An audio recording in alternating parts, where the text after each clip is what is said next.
And hello and welcome everybody to this evening's online webinar.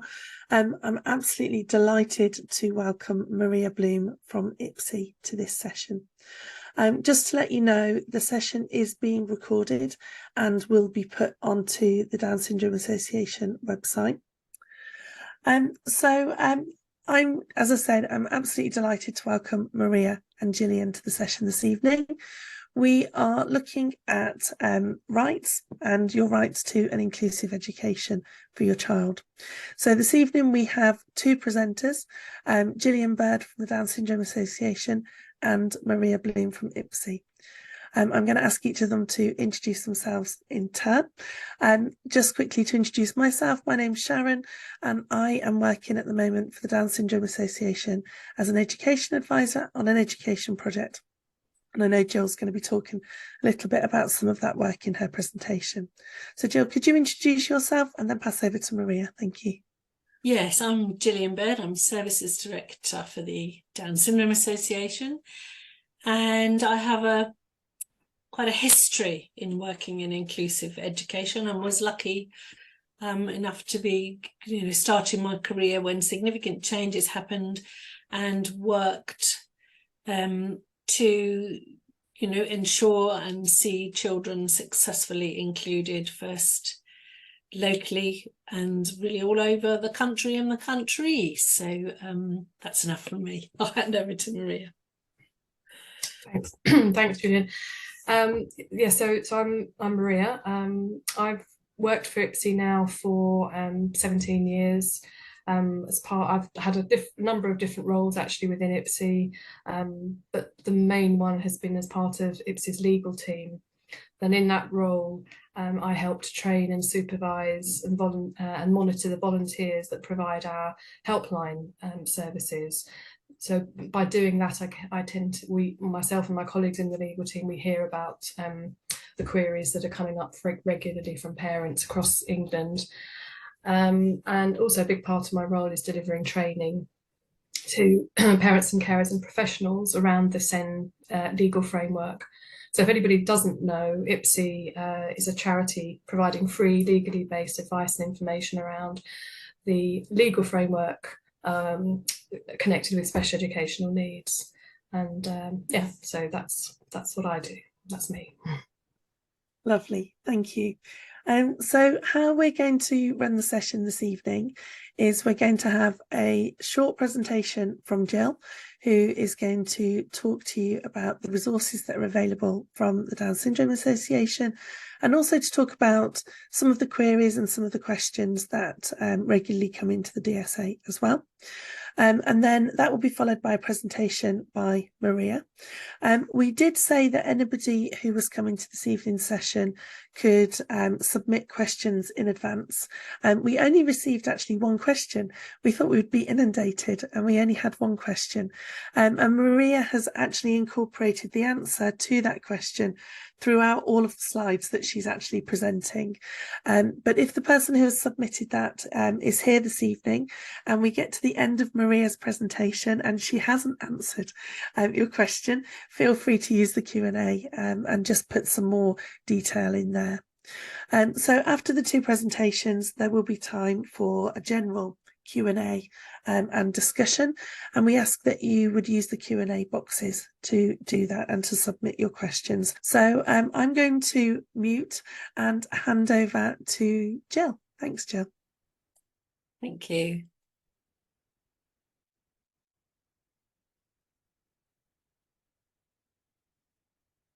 Right. I have a few slides. I'm going to cover just a few areas, telling you a bit about our services and the different roles within our services, then talking about our helpline in particular and how the calls and emails that we receive do indicate, we take them as indicating trends. So I'll say a little bit about that. Now, they're not research, are they? Because they're not, it's just the people who contact us, and we don't know who how representative that is. But then I was thinking, well, surveys are a bit the same, aren't they? When people do surveys, they're not representative. So it gives us a lot of information, and I'll say a little bit about that. And we create new resources based on that information, and new services based on the types of queries that we receive. And then talk about the education campaign that Sharon and everybody at the DSA has been working on. And then I'll go back to the helpline and outline some of the common issues that we see, which will lead into Maria's presentation. So primarily we are an information organisation. That's what we do in a variety of different ways, you know, through our website, through our resources, through our training, but that's sharing information too, if it's training. But we also had support meetings, which aren't the same as training. We actually, on the training events and support resource meetings, I think we have about 26 different things that are running kind of all the time, you know, being repeated. So it's busy with things from, you know, the beginning of life to the end of life, for children, for adults, for parent carers, for professionals. So lots and lots of things, and they're all on our web pages, or if you wanted something in particular that wasn't there, people can email us.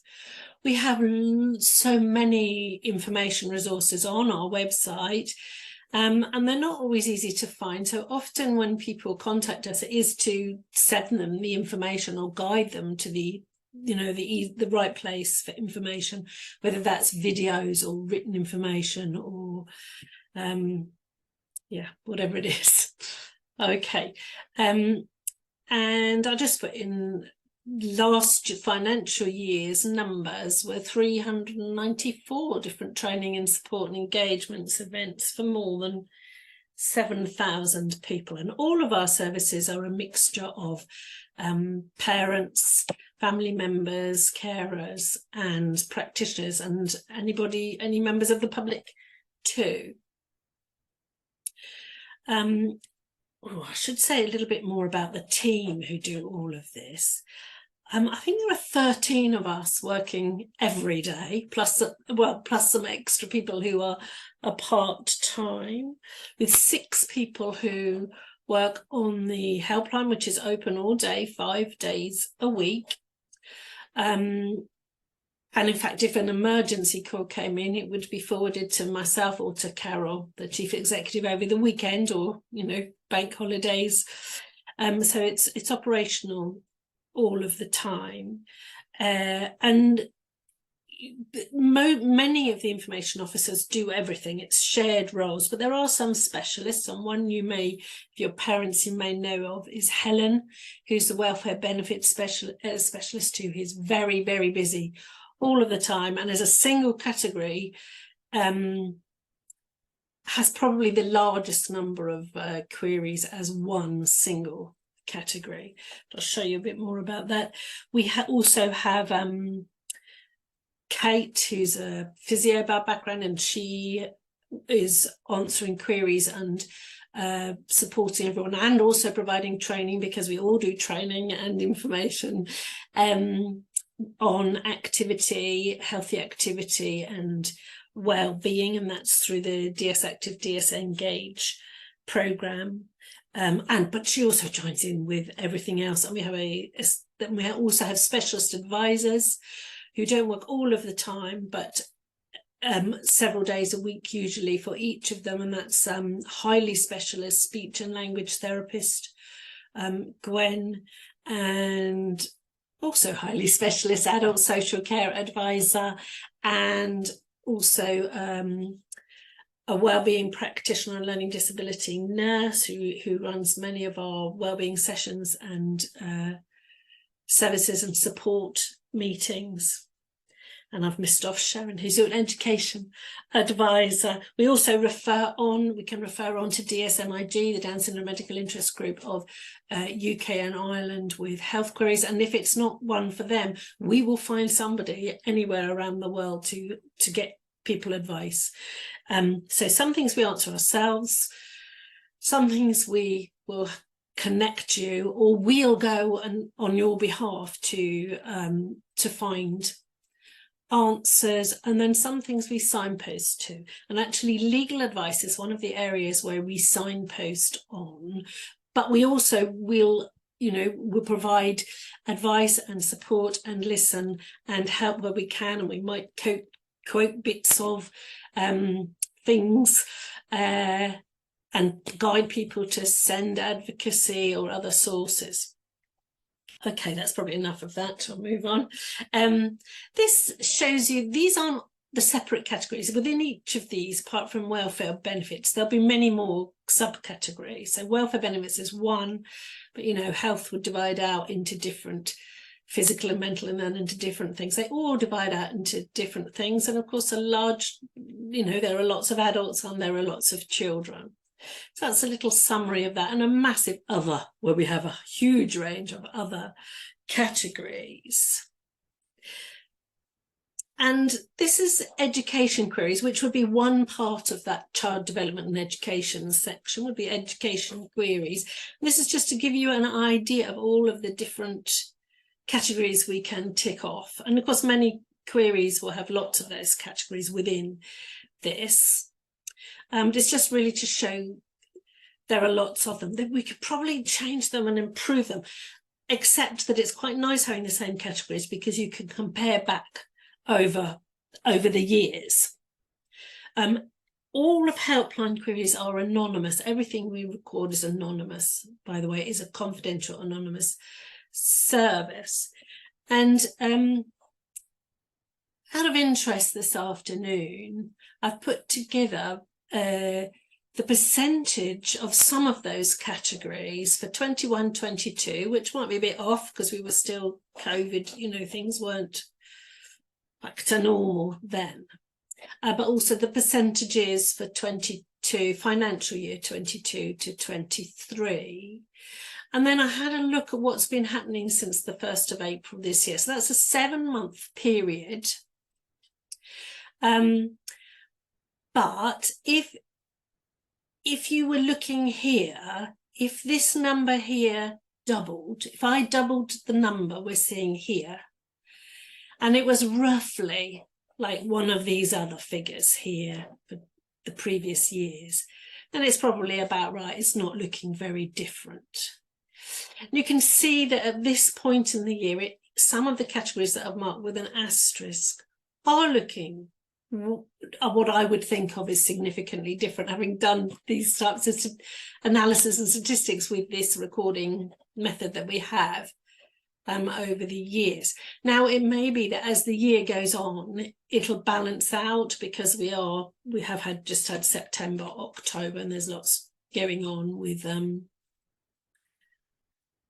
schools and so on the field of education. But I just thought you might be interested. I don't know if it's indicating a real trend or if it'll settle down, but so far this year, there have been more queries, 12% of our calls about EHCPs.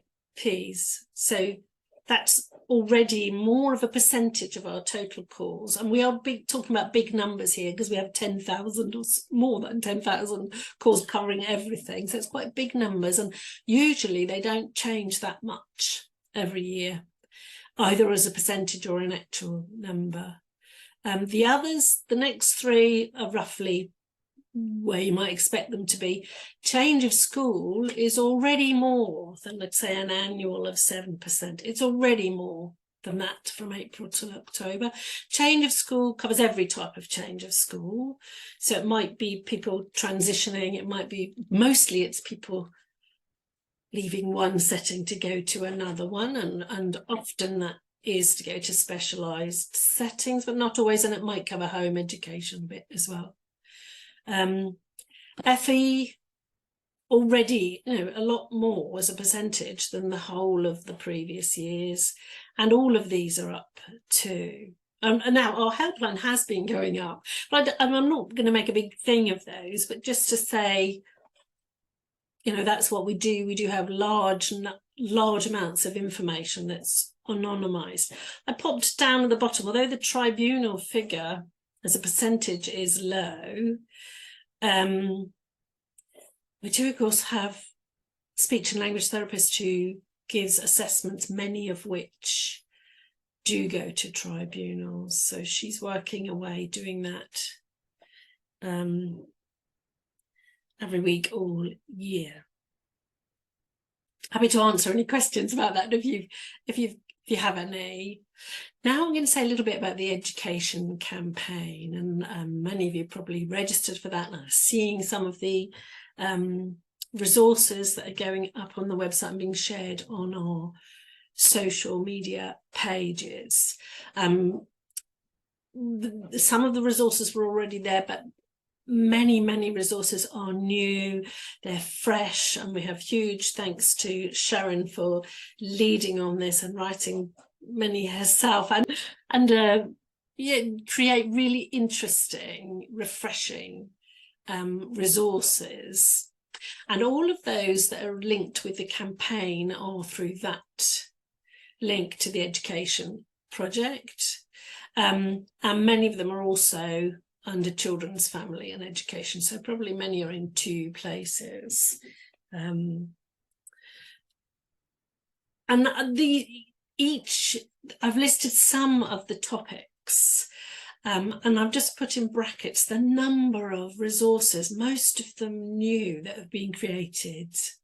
And do bear in mind, they're not, I'll repeat, they're not all written information. Lots of them are films. They're people with Down syndrome talking. It's really, really good. We're really pleased with them, and we hope they will help everybody and have some impact.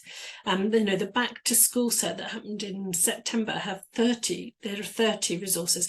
I have actually, just as an example of how we respond to helpline queries, I've put one there, which is a written resource in it, but it was written really for teachers to tackle what we saw as a kind of going backwards of this idea that you had to be keeping up. We were seeing a trend of more teachers and more parents saying that, oh, we're not sure if they could go to year 1 because they're getting behind. I mean, just unbelievable. For me, who's been working this for, 38 years, unbelievable, because those were the sorts of things that might have been said 38 years ago. We wouldn't be expecting to hear those being said now, but we were. So we slipped in a resource that covered some of the basic stuff, but also told you what wasn't good practice, like keeping a child back or in younger years, etc., and all sorts of other things. But yeah, that's just a little one. But inclusive education, 17 resources, whole school inclusion, 6, lots of lovely success stories, 15 of those, a bit of medical information, school leadership. I'll carry on reading them out. Supporting pupils with more complex needs, developing an aspirational inclusive curriculum for all, planning for independence, early years education resources, and ensuring your rights. And I have itemised these resources in that section because they are relevant to this webinar today. So hopefully you can see those. I won't read those out. You can read those.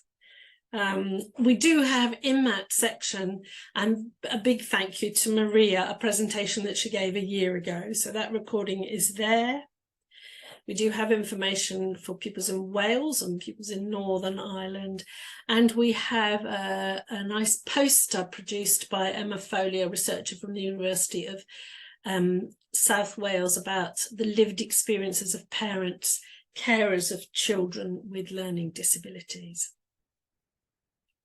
And still to come, as we run towards the end of the year, areas covering behaviour, friendships, inclusive homework, teacher training, planning for transitions, and building networks of support.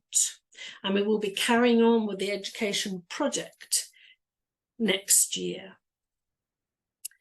Now, just for the last few minutes, I've listed some of the common issues that we receive on the helpline under that education queries section. So staff who don't know, how to support behaviour, basically, people asking about choosing the best school, how to do that.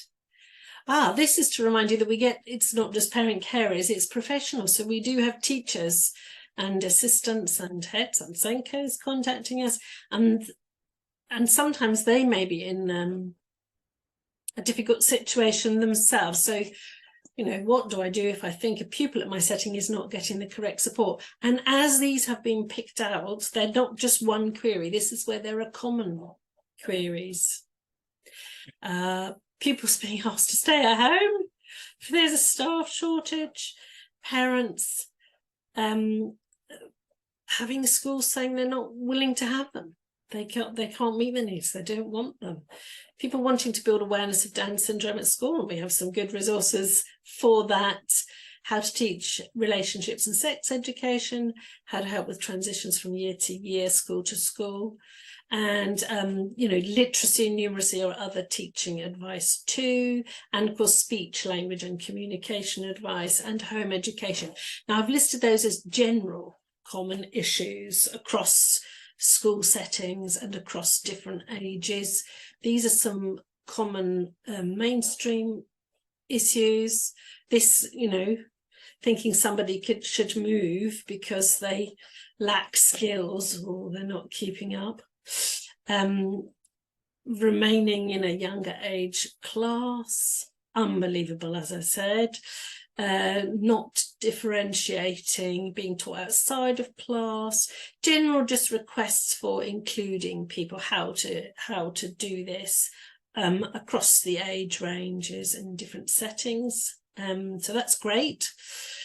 Not taking pupils on school trips, not having homeschool communication resources, saying they can't meet needs, inclusion in PE lessons and worries about neck instability, wanting to know how to support friendships, and a lack of support for breakfast and after school clubs. EHCPs not containing recommended provision, even when those recommendations have been made, particularly speech and language therapy and occupational therapy, and then they are connecting them, but then containing them, but those aren't being provided in the schools. What should be in it? How to challenge local authorities wanting to stop EHCPs at older ages.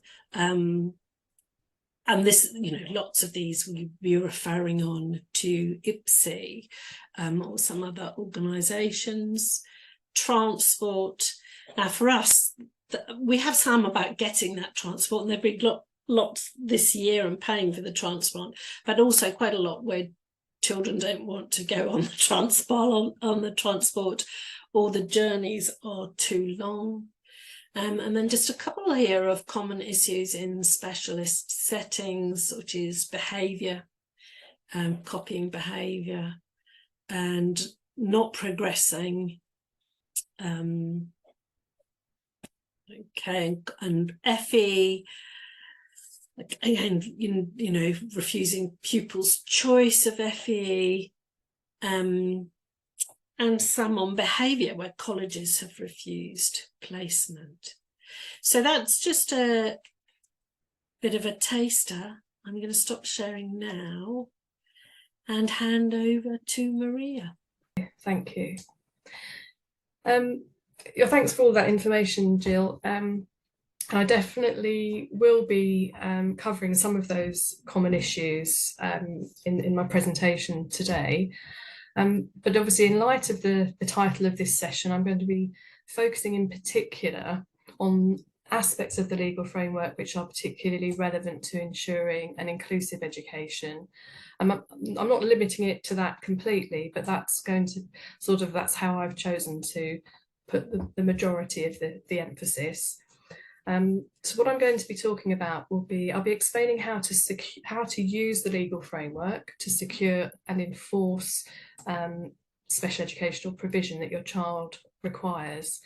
And that's particularly relevant for children who are in mainstream settings, because having the right provision in an EHC plan, getting it in there in the first place and then being able to enforce it is usually essential for making mainstream education successful. But the information that I'll be sharing about EHC plans, but what should be included and how to ensure it's there and how to enforce it, will be relevant to anybody, you know, whose child has an EHC plan, whether they're in mainstream or special school education. I'm going to move, and I'm going to be talking about the conditional duty that applies when a parent makes a request for a particular school. So the first part of that, when I'm talking about that, that will be relevant to both parents who are looking for mainstream education or those that are looking for a special school place. Then I'll be moving on briefly and explaining the additional aspect of the legal framework that's relevant when a parent specifically wants a mainstream place. Okay, so and as Sharon said at the beginning, in relation to the one question that we received in advance, it should be, I feel fairly confident that by the end of this session, you'll have an answer to that question, because it touched very much upon issues that I was planning to cover anyway. So hopefully that will become, you know, the answer will become clear. But as Sharon said, if not, we can try to explore further.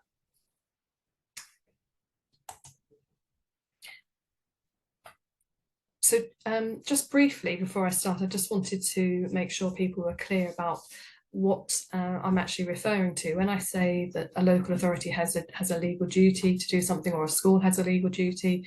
What is the legislation that's relevant? Primarily, it's the Children and Families Act 2014.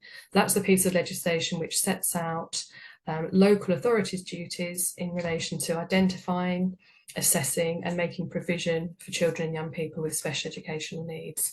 And it also results in the majority of educational settings having duties as well.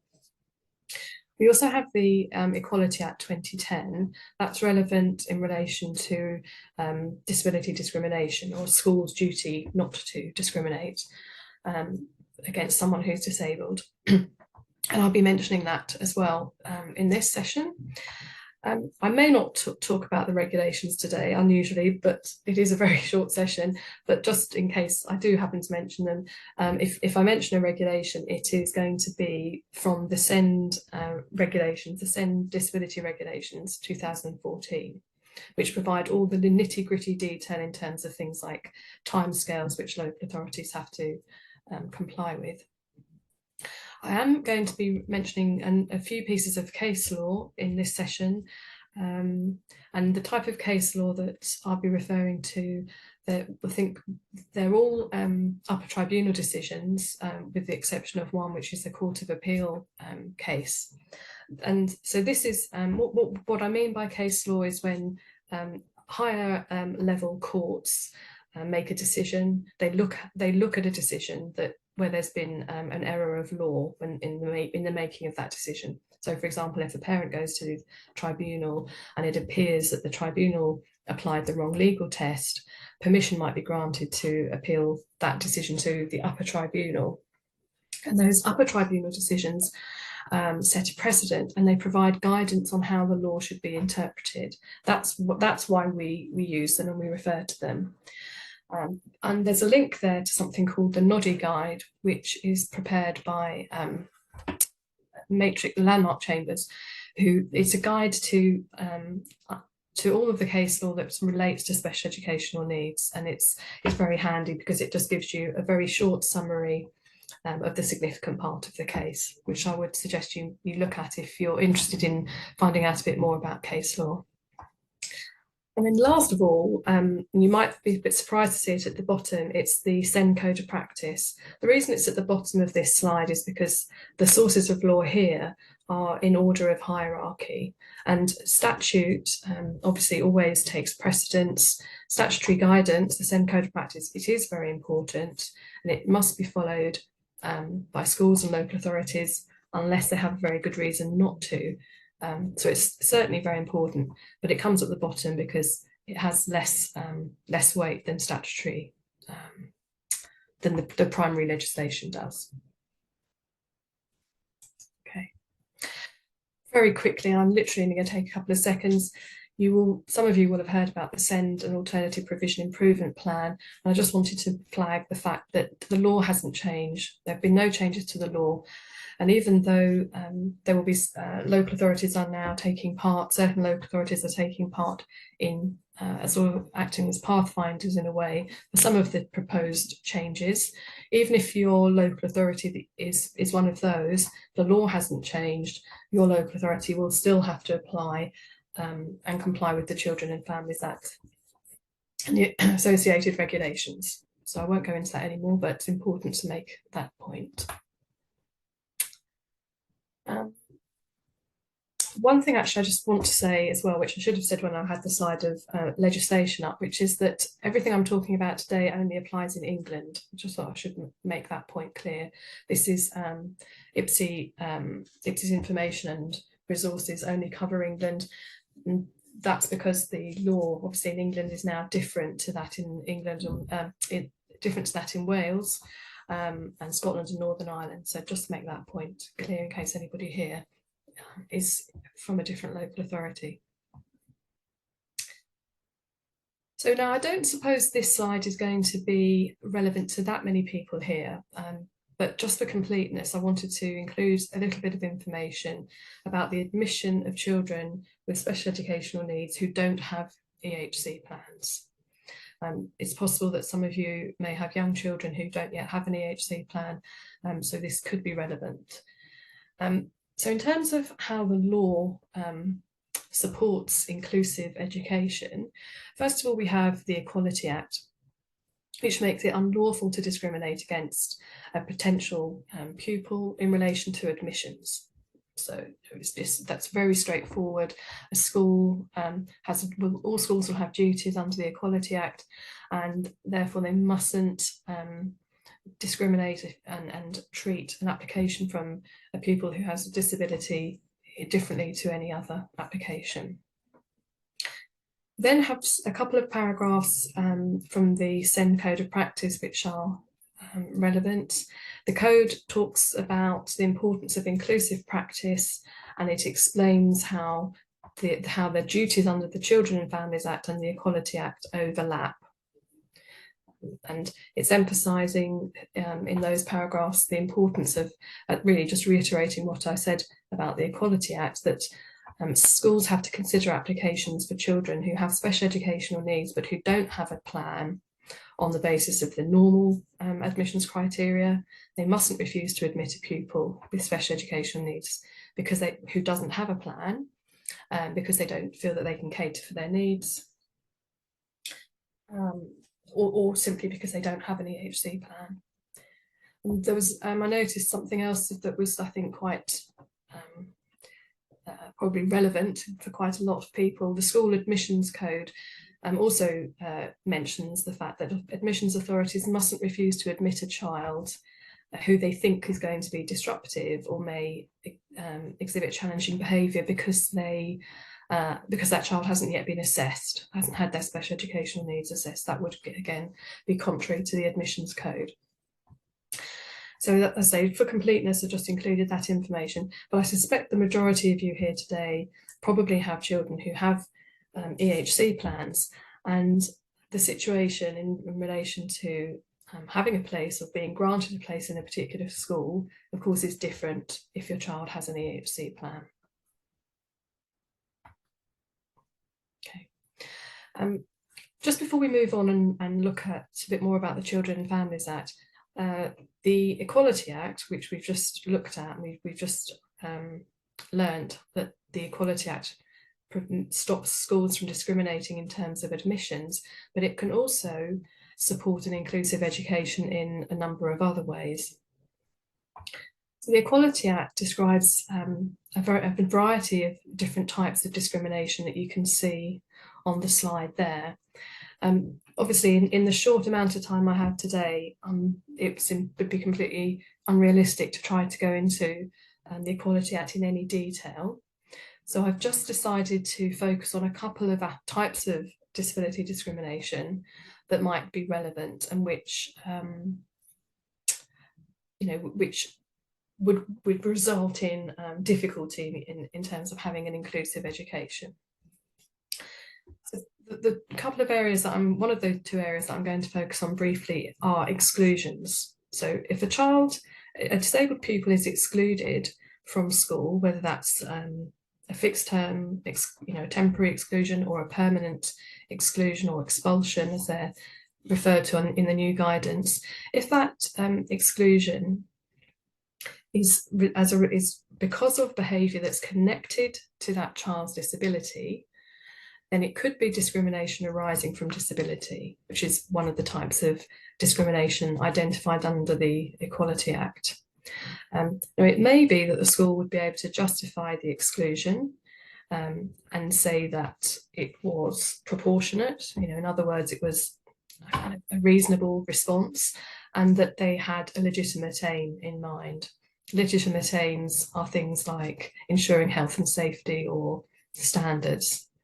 But it's very common or very often the case that parents are successful in claiming disability discrimination in relation to an exclusion of a pupil who has a disability. And an exclusion is going to be difficult for a school to justify if they haven't complied with their duty to make reasonable adjustments towards that child. So the reasonable adjustments duty is another aspect of the school's duties under the Equality Act. And a school has to make reasonable adjustments in a number of ways. One of the ways they have to make reasonable adjustments is by considering changing a policy or a practice that they have. If a school has a discipline policy, it may be appropriate for them to make an adjustment to that policy or to apply different kinds of sanctions or to apply them in a different way to make sure that a disabled pupil isn't put at a substantial disadvantage compared to others. So, but another type of reasonable adjustment duty that schools have is the duty to provide support. It's called the auxiliary aids and services duty, and it could be that the reason that a child has been excluded is because they weren't given support that they required. So there could be a combination of discrimination arising from disability together with a failure to make reasonable adjustments, and that's something that we do come across. We hear about IPSEA quite frequently. And the other type of disability discrimination, which I'm going to talk about just because we're looking at it sort of in the context of inclusion, is school trips and activities. Again, it's possible, and obviously I'm not suggesting that every time a child is excluded or every time a child is told they can't take part in a particular activity, it's not always going to be disability discrimination, but it could be. So not allowing a pupil to take part in a trip or an activity could be discrimination arising from disability. Again, if the unfavourable treatment arises as a result of their disability. So for example, if a child has little sense of danger because of a particular disability that they have, not being told that they can't go on that trip because they might present a health and safety risk, it could well be discrimination arising from disability. As before, it's possible that the school would be able to argue that their decision or their actions were a proportionate means of achieving a legitimate aim. Again, their aim would probably be health and safety, but it's quite possible or quite likely that that would be difficult to justify, particularly if the school hadn't explored some additional support that could be provided to make sure the child was able to take part. Okay, so those are just two of many other aspects of disability discrimination, but as I said, I've chosen those because of how they relate to inclusive education. So moving away from the Equality Act now and back into the realms of the Children and Families Act, which is the piece of legislation which I'm going to be talking about most this evening, there's an important duty at section 35 of the Children and Families Act, and that's the duty to include children with special educational needs in the activities of the school together with those who don't have special educational needs. So this doesn't apply to FE colleges, unfortunately. I'm not entirely sure why, but the FE colleges are not included in this part of the Children and Families Act. The Act goes on to say that there are some potential justifications for a child not being included in the activities of the school. For example, if it's not practicable, if doing so would in some way stop them from receiving the support they need, or would potentially interfere with other children receiving an efficient education, or if it would be incompatible with the efficient use of resources. In other words, if it was going to be very expensive for the school to put the support in place that would allow the child to take part in those activities. However, if lack of resources was the reason the school was giving for not allowing a child to take part in an activity, then that's going to very likely be evidence that more or a different type of provision is required.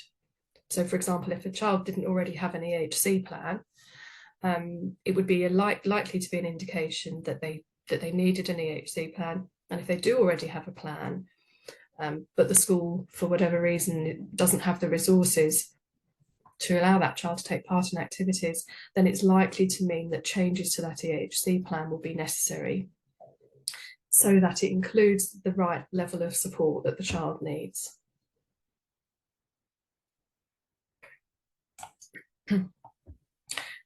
Another really useful and relevant duty within the Children and Families Act is the best endeavours duty. This is at section 66 of the Children and Families Act. So this is a duty which applies to mainstream settings. It doesn't apply to special schools. The rationale for that being that the vast majority of children in a special school will have an EHC plan. And when a child has an EHC plan, it's the local authority that has the legal duty to ensure that their special educational provision is delivered. That's the rationale behind it not applying to special schools. But it's a really useful and important duty for children in mainstream settings. It's particularly useful for children who don't have EHC plans, which I imagine you'll understand because of what I just said, because for children with plans, if there is an aspect of special educational provision and that's detailed in their EHC plan, if they're not receiving it, it's the local authority that will be in breach of a legal duty. So particularly important for children who don't have EHC plans, but it is still relevant to those with plans. In the first instance, the local authority, and I think the parent, would have a reasonable expectation that the school will be doing everything they can to ensure that the provision in the child's plan is arranged and put in place. So it may be, even for children with an EHC plan, it may be that talking to the school about why whether they are fulfilling their best endeavours duty might be appropriate step to take potentially before moving on and complaining to the local authority that the local authority is in breach of their duty. And there's a model letter that IPSEA has, which can be used for that purpose.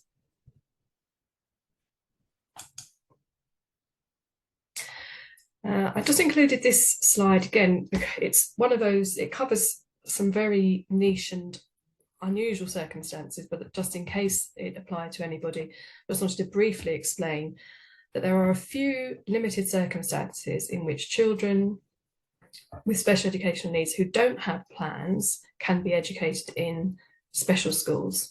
And that will be if the parent is paying for that school place. It would be if they are attending a hospital school, because technically they come under the category of special schools. It could be if they are attending a special academy. And a special academy is something which it's possible to be for academies to create. They've had this ability since Children and Families Act 2014. However, if a special academy was to create, if an academy was to create a special academy and to place children in it, they would only be able to do that with the agreement of the parent or the young person. And when IPSEA first heard about this, when the Children and Families Act was first arrived on the scene, we were quite concerned and thought it might be, in a sense, a way of preventing children with special education needs having a mainstream education sort of by the back door, but I don't think that those concerns have materialised. And then the only other way in which a child might be in a special school without having an EHC plan is if they are there to have an assessment. So if they're there, if they've been placed there whilst the local authority carries out an EHC needs assessment, or as a result of a sudden change in circumstances, in other words, some sort of emergency.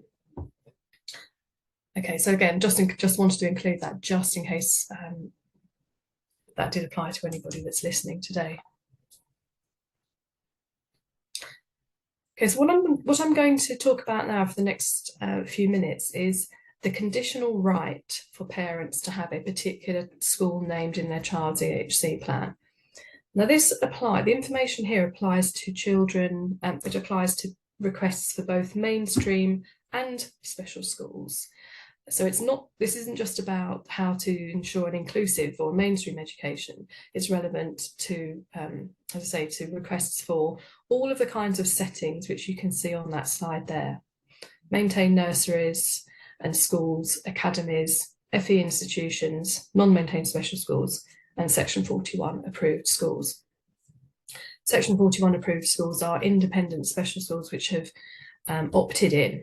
I wouldn't worry too much about that. I won't go into detail about that now. But the main point, or the easiest way to understand this, is to think about it as being including all types of schools except for wholly independent ones. So there are a lot of schools within this section of the Act. And when we say that a parent has a conditional right to that school, what we mean is that if a parent, at the point at which the LA issues a draft plan or a draft amended plan, if a parent asks for a particular school that's in that category there, the local authority must name it unless they're able to show that one of three very limited reasons apply. So they must name the school that the parent has requested unless it's not suitable for that child's age, ability, aptitude, or special educational needs, or incompatible with the efficient education of others or the efficient use of resources.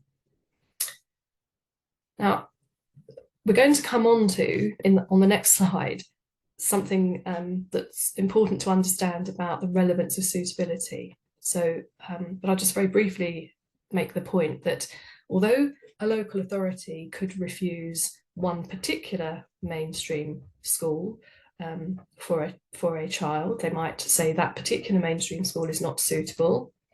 If the parent wants their child to have a mainstream education and the local authority proposes to name a special school, then suitability falls away and is no longer relevant. But if a parent is requesting a specific school, whether that be mainstream or special, it is possible for a local authority to say, no, you can't have that particular school on the basis of it not being suitable for the child, or it being incompatible with efficient education of others or the efficient use of resources. Looking at the two aspects of incompatibility there, in both cases, case law has established that the difference, there has to be a real significant incompatibility. It's not enough for a local authority, for example, to say the school is full, therefore there'll be some impact on the education of others, and therefore you can't have that school. They would have to demonstrate a significant impact. And in relation to the use of resources, again, the difference in cost would have to be significant or disproportionate for the local authority to justify not naming the parent's choice of school. Okay, now, so that is the law that applies if a parent makes, or when a parent makes a request for a specific school, as long as it's not a wholly independent one. But what we also have to understand, and this is one of the slides that's most relevant this evening in relation to inclusion and the right to mainstream education, is that Section 33 of the Children and Families Act says that if parents want their child to have a mainstream education, or the young person themselves wants a mainstream education, the local authority must find a mainstream setting where the child can go, unless they're able to show that it would be incompatible with the efficient education of other children, and there are no reasonable steps that can be taken to prevent that. So you can see, as I've mentioned a couple of minutes ago, there's no reference to suitability here at Section 33. Now, this doesn't mean that a parent would be able to necessarily use this to secure a place in a specific mainstream school, but if a local authority is suggesting that a child should go to a special school, and that's contrary to parents' wishes, then suitability becomes irrelevant, because it's just not part of the legal test. And not only would the local authority have to show it would be incompatible with the efficient education of others, but there's a further step that they would have to go to. They would have to show there are no reasonable steps that they can take to prevent that incompatibility. And there's a reference or a quote from case law, a Southwark case there. As you can see, it was not enough to show that there would be some impact. It would be necessary for a local authority to show what exactly that impact would be, and then to consider whether that would be incompatible. And the Code of Practice suggests that it would be in cases where a child's behaviour systematically, persistently, or significantly threatens the safety or impedes the learning of others. So, we're talking about a significant issue that would have to be identified by the local authority for them to say no to mainstream, if that's the parent's wish. Okay, I haven't got much time. Because of lack of time, I'm going to skip over this slide. Again, it's not as essential as some of the others. The Code of Practice gives examples of the sorts of reasonable steps that should be considered when deciding whether it would be possible to remove any incompatibility with the efficient education of others. There's nothing startling really about these examples. They're quite run-of-the-mill kind of thing, but things like providing structure and predictability, the use of visual timetables, etc. What has to then be considered, however, is whether the steps that would be necessary for a local authority to take to remove any incompatibility with the efficient education of other pupils are reasonable or not. Again, we look to the Code of Practice for information on that point. The code suggests that it may not be reasonable for a local authority to put certain steps in place if they're not practicable, if they have already been taken and not been effective. And probably the biggest and most common issue would be the financial or other resource implications of taking that step. And again, we've got an example from case law here, the Westminster case that you can see on the slide. In that case, the tribunal found, and the upper tribunal confirmed, that what was going to be required in order to remove any incompatibility with the efficient education of others' education, what was going to be required would be so significant that it wasn't reasonable for the local authority to be expected to do that. The cost was going to be in the order of £60,000. And as you can see there, what was being expected of the local authority was to effectively create a school within a school. And the cost of that was considered to be unreasonable and excessive.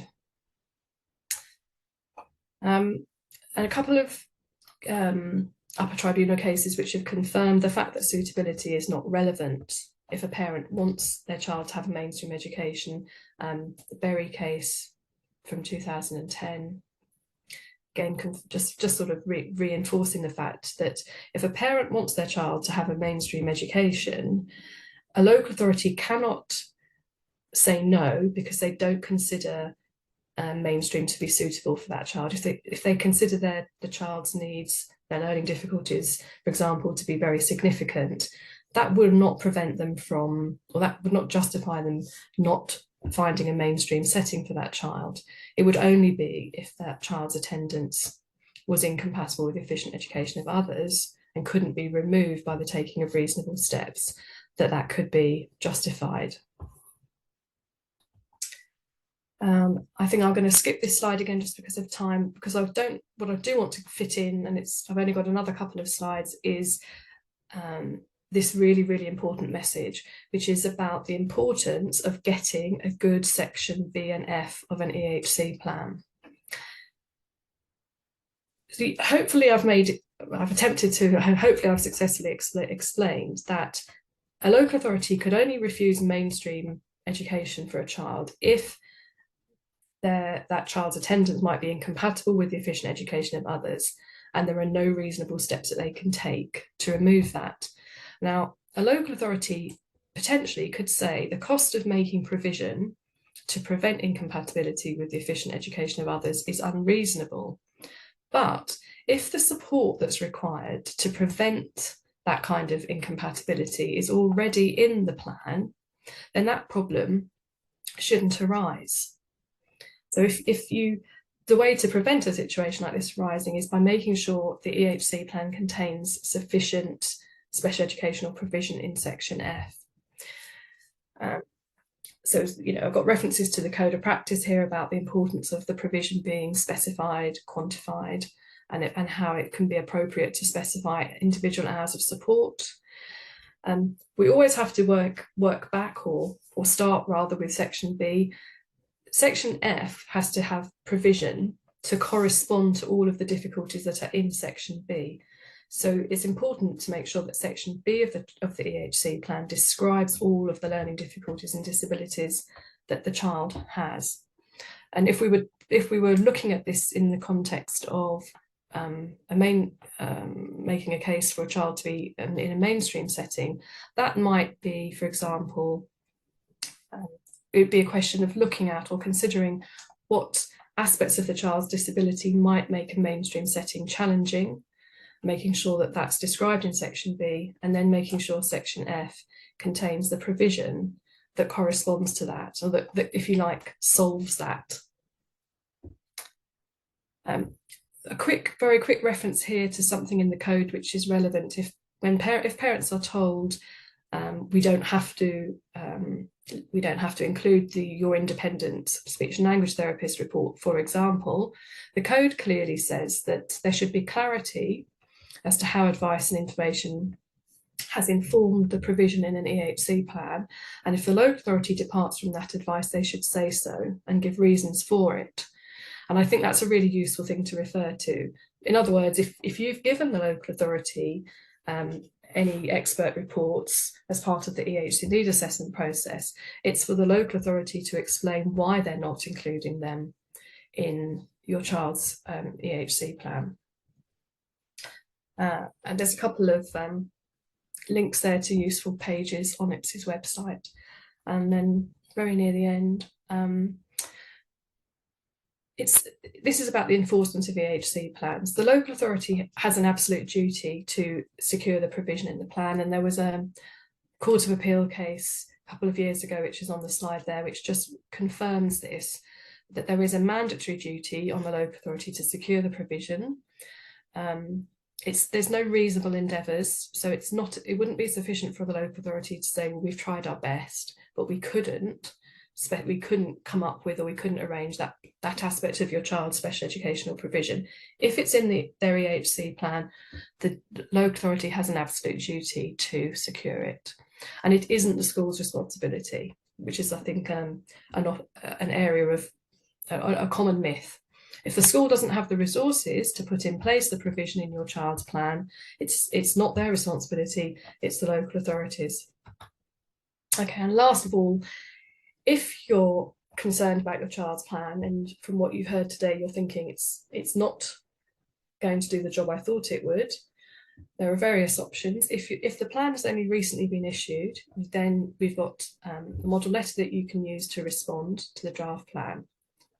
If it's been finalised fairly recently, and if it's basically within the last 2 months, then you could appeal to the Special Educational Needs and Disability Tribunal. Again, there's links there. If you've had your child's EHC plan for a while, then it may be that you need to use the annual review process to obtain changes to that plan. And another possibility, if your child's needs have changed significantly since the plan was written, and there is an absence of up-to-date information, then it may be that requesting a reassessment would be appropriate. Okay. So that was a lot to try to pack in, but hopefully that was of some use and help. That's great. Thank you, Maria. We've got a number of questions. If you don't mind, if I fire them at you in order that they've been received, and hopefully we can get through as many as possible by the end of the session. So bear with me while I just move the questions over to this screen. So I've got them in front of me. Excuse me. Okay. So the first question was, the person who's asked it, her son or their son has got an EHCP with the highest band of funding. The school have put their son into a pathway group. He's non-verbal and they don't think he has any provision for speech and language therapy in school. There are other children who are autistic in his group. There have been several incidences of their child being hurt, so bitten, scratched by another child. So they also doubt whether they've got one-to-one support that is indicated in the EHCP. Excuse me. And they've also noticed that most of the time the TA who is supporting them is not qualified. She was a lunch lady and is now employed as a TA by the school. They would like to have speech and language quantified in the plan and specified hours as well, I'm assuming, for the TA. Please advise. So I think that relates back to your last slide. Yeah. So if it's the case that speech and language there, or if it's the case that there is provision which the parents feel the child needs, which is not currently in their EHC plan, then then it would be the advice about how to get the plan amended to include that would be relevant. So and again, obviously it would depend on how long ago the plan was finalised, when the last annual review was, that sort of thing.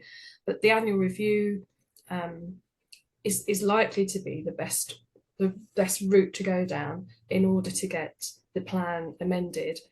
And then all of the points on my slide about the importance of Section F of a plan specifying and quantifying and reflecting the advice, the advice that exists, would be relevant. So if there is evidence that the child needs say a particular level of speech and language therapy, or if there's evidence that they need one-to-one support from somebody with a particular level of experience, then that can and should be specified in Section F of the plan.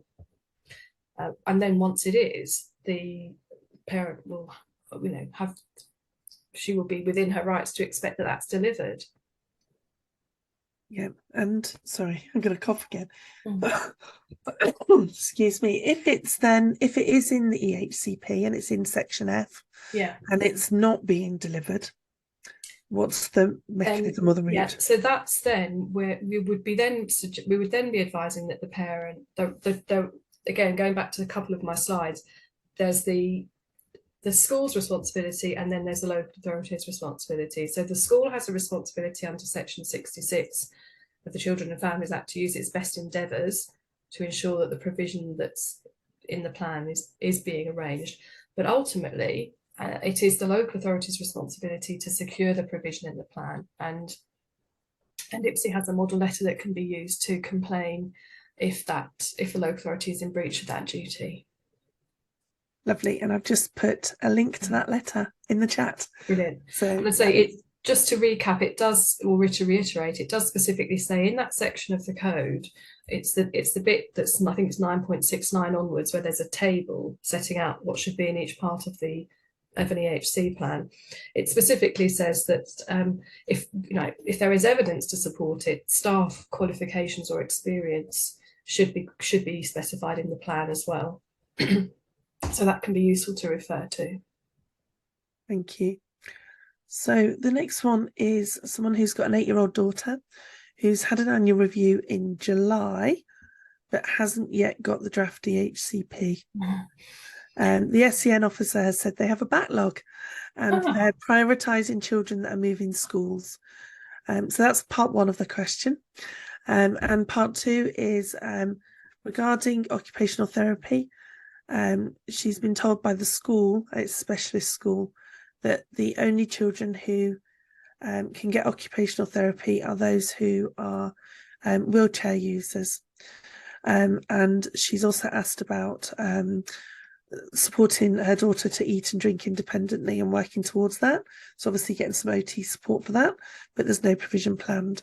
So I think there's two aspects here of this question. The first part of it is obviously annual review has taken place, but the local authority haven't yet responded. Yeah. Quite a number of months later. And the second part is around the fact that the school have said occupational therapy is only available to children who use wheelchairs. Okay, let me just quickly share my screen. Oh.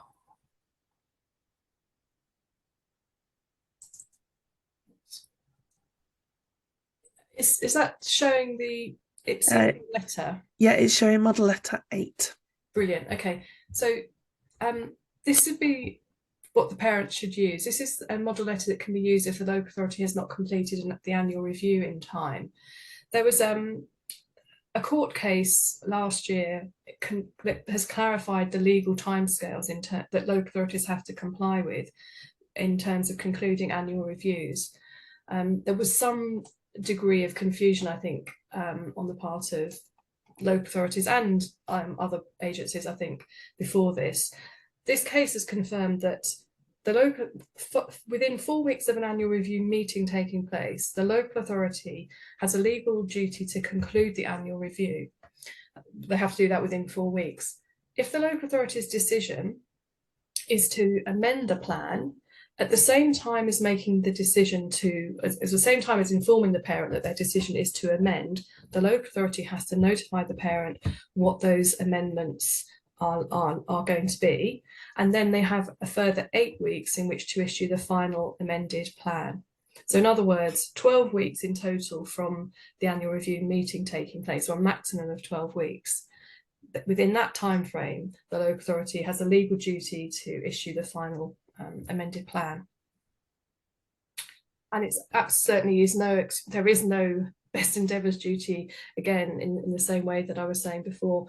These are statutory duties which local authorities have to fulfil. And then in relation to the OT,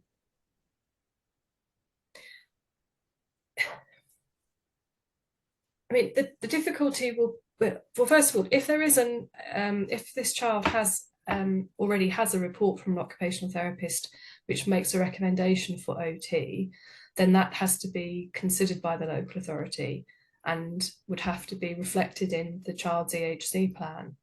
So if parents were in a position and have had and have already been able to get a report or recommendation from an occupational therapist and they present that to the local authority, that should be being reflected in the EHC plan. If there isn't an OT already involved, then that would be more difficult. If the child hadn't or was just going through an EHC needs assessment now, my advice would be that the parent could ask for an OT assessment to take place as part of that EHC needs assessment, and there would be a duty on the local authority to consider obtaining an OT assessment as part of the EHC needs assessment. I don't know if Jill's got any other thoughts on that. No, okay. So would it be possible, if they're not going through a EHC needs assessment at the moment, to ask for a reassessment of needs? Yeah, I was thinking that. It's quite a long-winded process to go through, because there are a number of potential hurdles. Yeah. If a parent makes a request for a reassessment, the local authority could say no, because they may consider it's not necessary. If they did say no, there would be a right of appeal about that, but that's again another long process to go through. And the only thing that a tribunal can order, if the appeal is about the refusal to reassess, is a reassessment. So they wouldn't, and it would be potentially another long period before the plan was amended. But if the local authority did agree to carry out a reassessment, then the parent would be needing to refer to Regulation 61H. So Regulation 61 sets out all of the information that has to be obtained during an EHC needs assessment. And Regulation 61H says the local authority should obtain information from any person that the parent reasonably requests.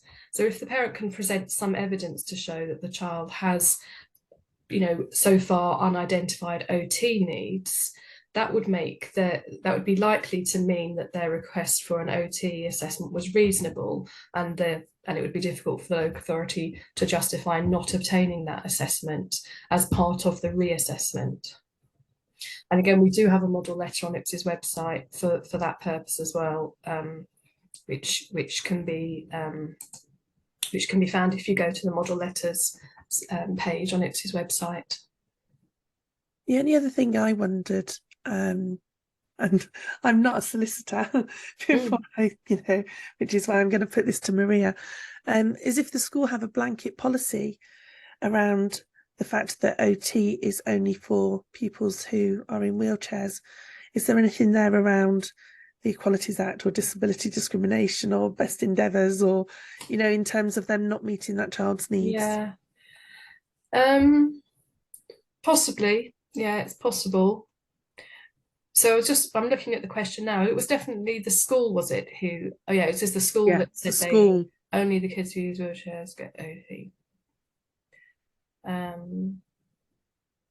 Yeah, that would be, and sorry, do we know if this is a special school or a mainstream school? I think from memory it was a special school. Yes, yeah. Special school. So unfortunately the best endeavours duty doesn't apply, because it's a special school, which is frustrating. And I think, if I'm honest, I think a claim of disability discrimination, that's going to be quite difficult. Would be quite hard. Yeah. I think it would be better to, it would be worth potentially getting some advice on, but I think the route that, again, obviously we don't know how long it is since the child first had their EHC plan, but if they're 8 and perhaps they had it at preschool or just before they started school, then it could be that they've had it, say, for 4 years. So it does sound as though a reassessment might be the best option. Lovely, thank you. Hopefully that answers your question, or gives you some ideas of how you can progress with that. Do feel free, obviously, to contact the DSA helpline for some more advice, or IPSEA too. So the next question, just because we have to move on. We're starting to consider transfer to mainstream secondary. We don't have one-to-one quantified in the EHCP, and the school have reduced the amount of support in year 5, and that's resulted in a decline in behaviour. How do I establish the level of TA support that would be required at secondary to make it successful? Some schools are saying that they cannot provide one-to-one support, but if this is necessary, how do we fight this? So if I answer it from the legal perspective, first of all, if the one-to-one support is in the EHC plan, then it has to be provided or arranged. We come across this frequently, that secondary schools say, well, your child might have had a one-to-one in primary and it might have been 1 or 2 people only, but once they come to secondary, they're going to have a whole range of LSAs, because we have a different model. But they can say that, but if the child's plan says something different, then that's what has to be arranged or secured, and it will be the local authority's responsibility to do that.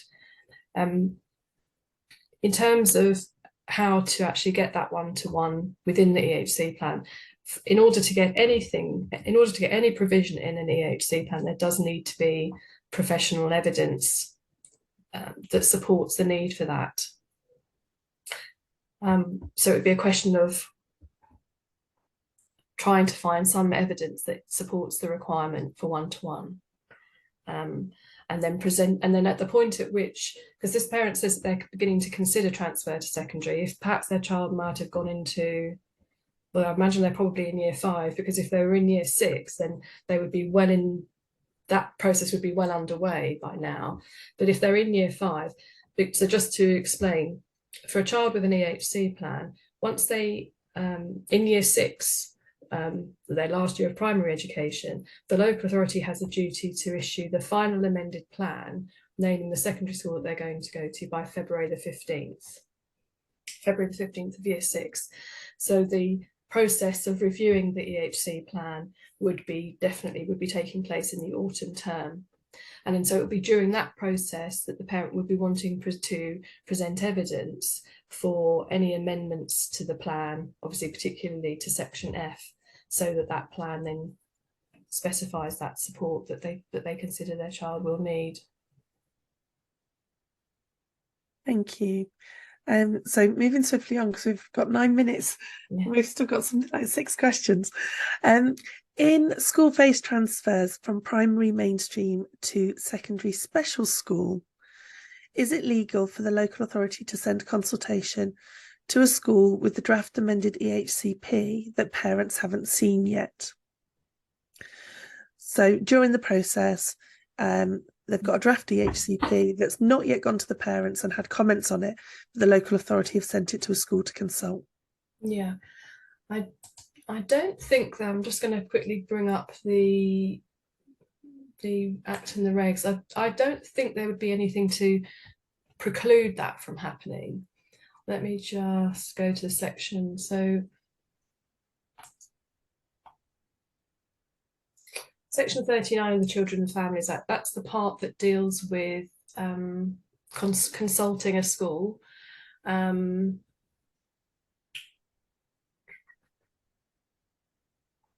I think we also have to look at the regs for the information as well. I mean, the short answer is I don't think there's anything to stop the local authority from doing that.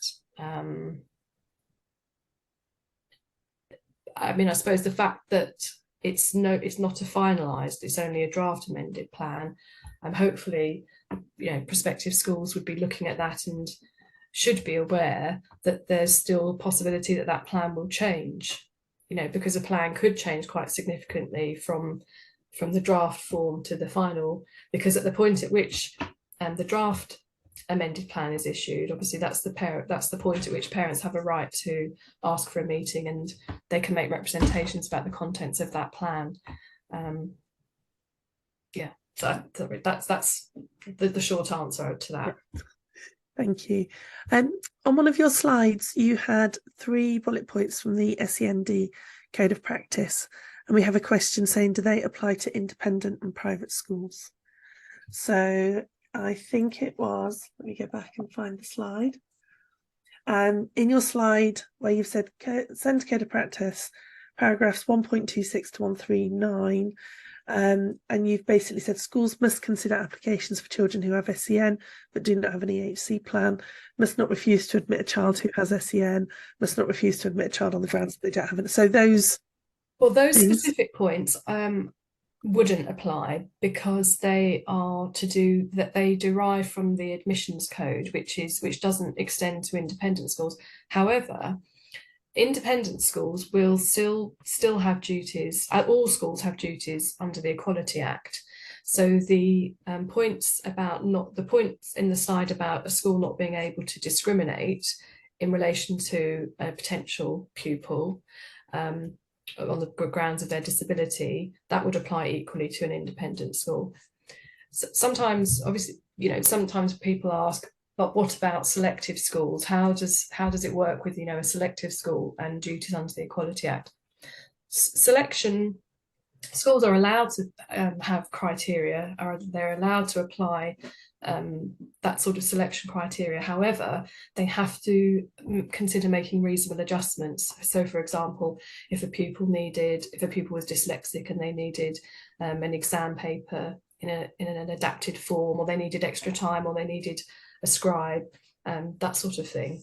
So an independent school will have duties in relation to they would have duties under the Equality Act, but those 3 points wouldn't be directly relevant to an independent school. Thank you. And the next one is, if a child is not allowed to attend school activities outside of core hours, so after school clubs, for instance, due to having one-to-one support needs, what section of the EHCP could relevant provision go? Would it be section F, or would it be social care provision? And would social care have a responsibility to provide it? Okay, so if the after-school activities are organised and arranged and put on by the school, then the school's duties under the Equality Act to make reasonable adjustments, not to discriminate, etc., extend to those activities. It would be different if it was a private company that was paying to use the school's building to put on an activity, although that setting might potentially have duties under the Equality Act as well. But if these activities are part of the school and part of the benefits and services that the school provides, then it may not, I'll come on to the EHC plan in a second, but it may not be necessary to have that dealt with through the EHC plan, because it could be that the school should be making reasonable adjustments and potentially providing one-to-one support so that the child can attend those activities as a result of their duties under the Equality Act.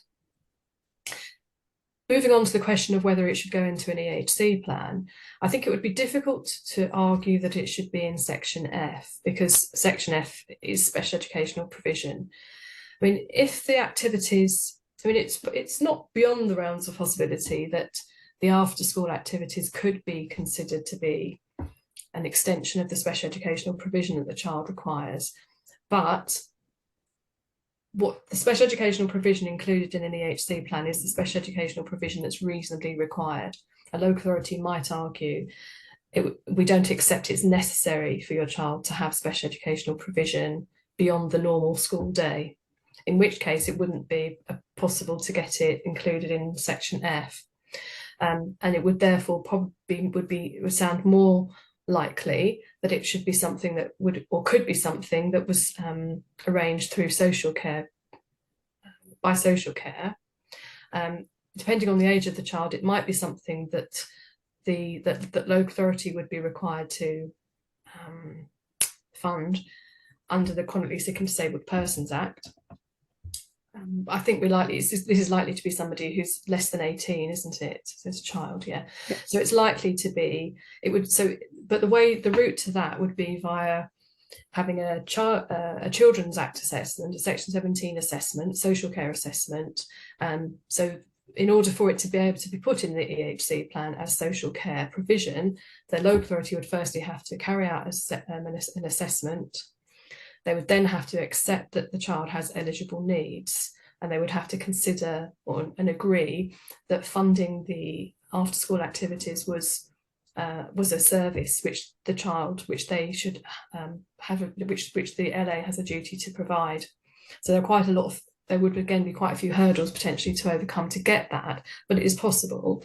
In which case it would be appropriate for that to be in section H1 of the EHC plan. The local authority can, if it's social care, they can have eligibility criteria, can't they? To say, actually, you have to have this level of needs, or unfortunately, case law has established that that local authorities can lawfully apply eligibility criteria, and of course, unfortunately, that often results in them deciding that a child's needs aren't severe enough to be eligible for services. very aware of time. It's 8:30, Maria, and we are really, really grateful to you That's okay. for your time. I've got 1, 2, 3, 4, 5 more questions. Okay, that's all right. Are you okay just for me to keep throwing them Yeah, at yeah, you? yeah, go for it. Okay, so some are quicker possibly than others. So you said a statement on one of your slides that basically the schools must ensure children with SEN engage in the activities of the school together with children who do not have SEN. Does that mean you can't be forced, basically a child can't be forced to be in an inclusion room in mainstream or in a nurture group that is only for pupils who have SEN? So you quite often have sort of learning support rooms and those sorts of things. Yeah, I know exactly what you mean. Yeah. Yeah, I mean, Section 35 potentially could help in that respect. However, I mean, one of the caveats at Section 35 that I mentioned was that so that the local authority has to do this. They have to ensure that their child takes part in activities together with those that don't have special educational needs. And one of the exceptions to that is if it would prevent the child from receiving the special educational provision that they require. So it's possible that a school would say, well, you know, that they're getting special educational provision that they require when they are in this inclusion room or whatever it is. So that I would say that route, you know, might be effective, but you could come up against that. But another angle would be again the Equality Act, I think, because if the child was missing out on something or in some way being put at a disadvantage by being forced to attend or to stay within an inclusion area or something like that, then it's possible that there would be it's a possibility that could actually be a type of disability discrimination. So again, we never suggest that parents go straight in and say, right, we're bringing a claim of disability discrimination against you. That's not what we're suggesting, but making references to schools' duties under the Equality Act would be one possible way about going about that. And we've got lots of information about disability discrimination on the website. Thank you. So the next one, and I think this is probably quite a common query, probably that you come up with, you know, in terms of people contacting you, but also the DSA. So Section F, obviously we're saying that provision needs to be quantified, specified, detailed, but often the reports that are secured by the local authority, whether it's SALT, physio, OT, don't actually specify and quantify provision in their reports. So the person saying, is there any specific law or template or anything they can do to ensure that those reports are actually quantified and specified to inform Section F? So one of the things I quoted in one of my slides was the reference in the Code of Practice to the requirement or the importance of reports that are being provided as part of an EHC needs assessment being specified and quantified. So if we're looking at this as part of an EHC needs assessment, I would refer to that. I'm just going, I think it's 9.51 if I remember rightly.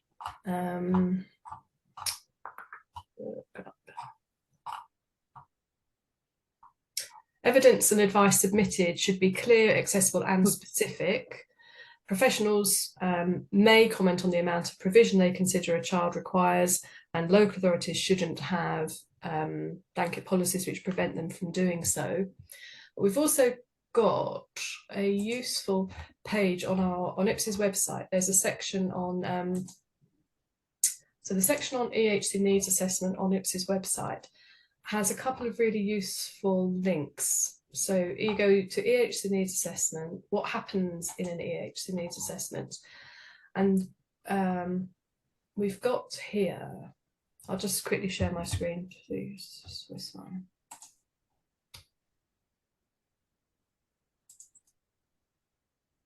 Okay, can you see that? What should the advice contain? Yeah. So that's I was referring to, that's the paragraph of the Code of Practice. There's a link here to some advice for educational psychologists, which is really useful, which talks about the fact that their reports should make specific recommendations. They should be clear and specific, for example. And also further down here, We've got links to some guidance from the Royal College of Speech and Language Therapists, which makes similar recommendations in terms of what speech and language therapy reports should be like. And I believe there's also something very similar from the sort of professional body for occupational therapists. So that those are quite useful to refer to. Lovely, thank you. I've just put that link to that page into the chat for you. Okay, very quickly. If support is described in section F, but the local authority has indicated through the wording that the school should provide it, but then hasn't funded the school to do so, can this be enforced? Yes, very, very quick and easy answer.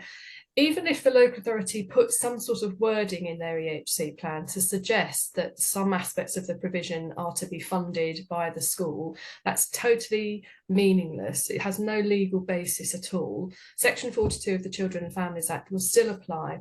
The local authority is responsible for securing the provision if the school can't. And there's a well-known case involving Oxfordshire local authority in which the judge said if the school was to turn around and say that they were no longer able or willing to fund any particular element of the provision, it would be undoubtedly the case that it would be the local authority's responsibility to fund that or to secure it.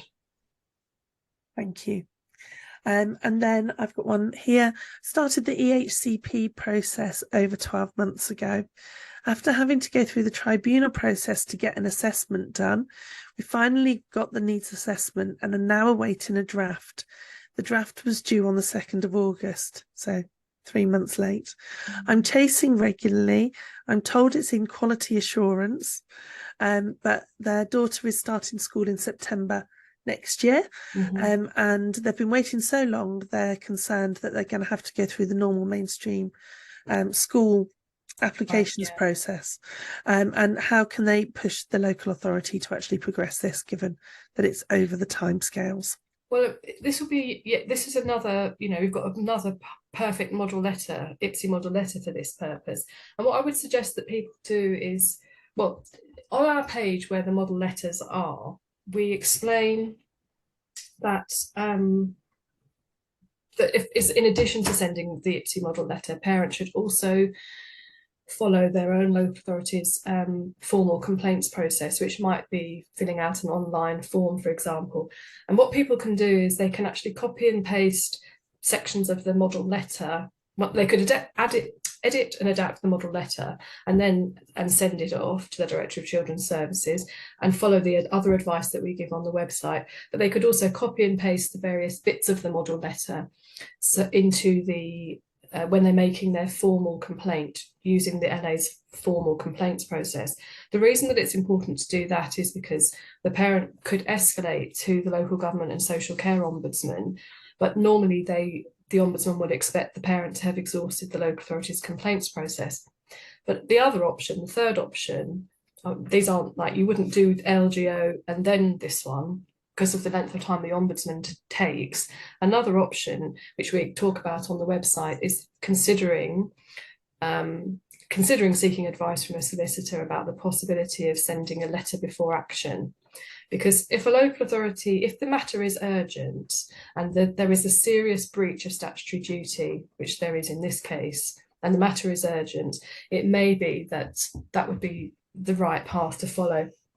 And in most cases, the issuing of what's called a letter before action or a pre-action protocol letter often is the thing that resolves the matter, because it ends up going to somebody within the local authority's legal department, and they then become aware that there is a breach of statutory duty and they can remedy it.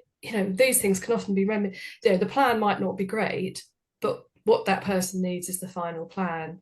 And because obviously their right of appeal against that plan is being frustrated at the moment. Yeah, and I've personally found that even just sending an email saying, if you don't do X, Y, and Z within the next 48 hours, I will be instructing somebody to issue a pre-action letter.